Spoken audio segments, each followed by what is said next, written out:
We're going to come back to that. Arel, give me a second. I'm going to come back to your question, but welcome from Twitch.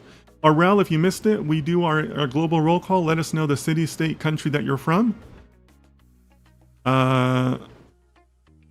Tungamac just said done. Okay, that's deep, dude. Savili says, Sistema says, I also switched from software engineering to data science. What a great decision. Yeah, it is a great decision.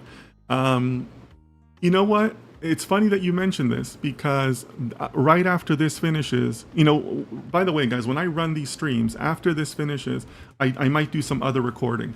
I might do some recording on my phone with my little selfie stick, or I sit here and do some more recording. And I'm gonna record this today.